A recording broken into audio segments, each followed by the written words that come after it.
At the first turning of the second stair, I turned and saw below the same shape twisted on the banister, under the vapor in the fetid air, struggling with the devil of the stairs who wears the deceitful face of hope and of despair.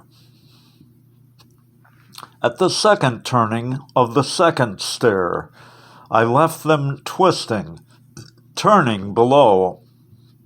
There were no more faces, and the stair was dark, damp, jagged, like an old man's mouth driveling, beyond repair, or the toothed gullet of an aged shark.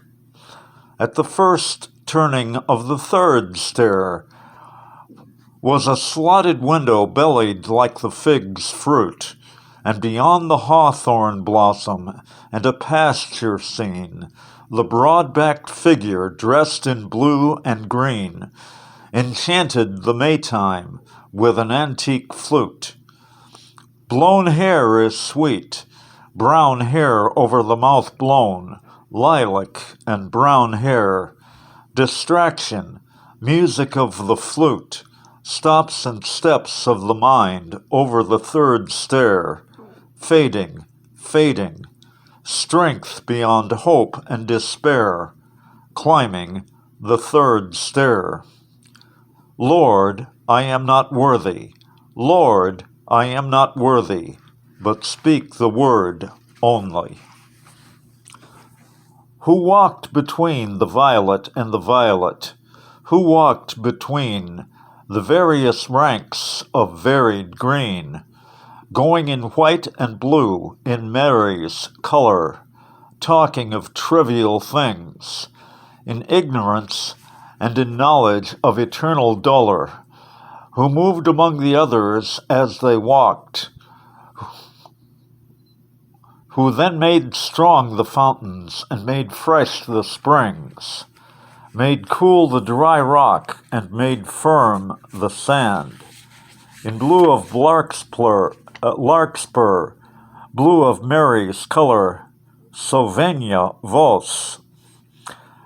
Here are the years that walk between, bearing away the fiddles and the flutes, restoring one who moves in time between sleep and waking, wearing white light folded, sheathed about her, folded, the New Year's walk, restoring through a bright cloud of tears, the years, restoring with a new verse the ancient rhyme, redeem the time, redeem the unread vision in the higher dream, while jeweled unicorns draw by the gilded hearse.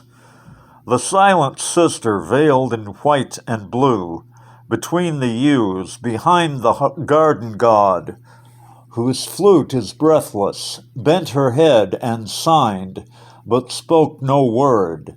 And the fountain sprang up, and the birds sang down, redeem the time, redeem the dream, the token of the word, unheard, unspoken, till the wind shakes 1,000 whispers from the yew. And after this, our exile. If the lost word is lost, if the spent word is spent, if the unheard, unspoken word is unspoken, unheard, still is the unspoken word, the word unheard, the word without a word, the word within the world and for the world, and the light shone in darkness, and against the word the unstilled world still whirled about the center of the silent word. O my people, what have I done unto thee?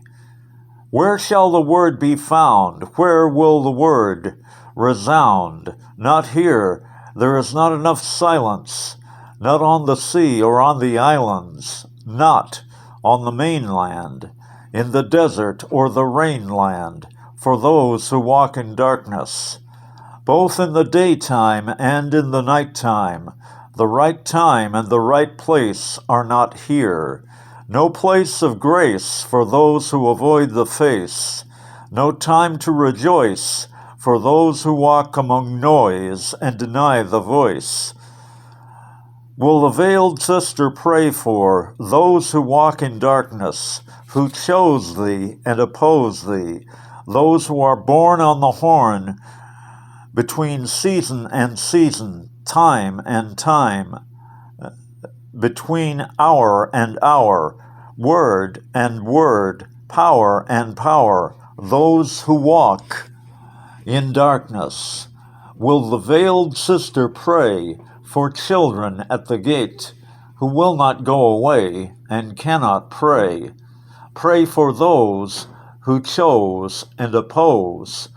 O my people, what have I done unto thee? Will the veiled sister between the slender yew trees pray for those who offend her and are terrified and cannot surrender, and affirm before the world and deny between the rocks, in the last desert between the last blue rocks, the desert in the garden in the desert of drought, spitting from the mouth the withered apple seed, O my people. Although I do not hope to turn again, although I do not hope to turn, wavering between the profit and the loss, in this brief transit where the dreams cross, the dream-crossed twilight between birth and dying. Bless me, Father, though I do not wish to wish these things.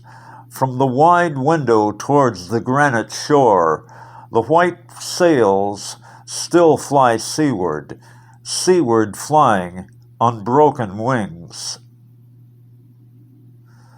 And the lost heart stiffens and rejoices in the lost lilac and the lost sea voices, and the weak spirit quickens to rebel, for the bent goldenrod and the lost sea smell quickens to recover.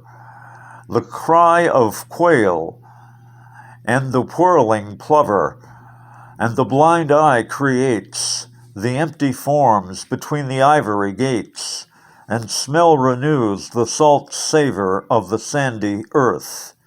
This is the time of tension between dying and birth, the place of solitude where three dreams cross between blue rocks. But when the voices from the yew tree drift away, let the other yew be shaken and reply, Blessed Sister, Holy Mother, Spirit of the fountain, Spirit of the garden, suffer us not to mark ourselves with falsehood. Teach us to care and not to care.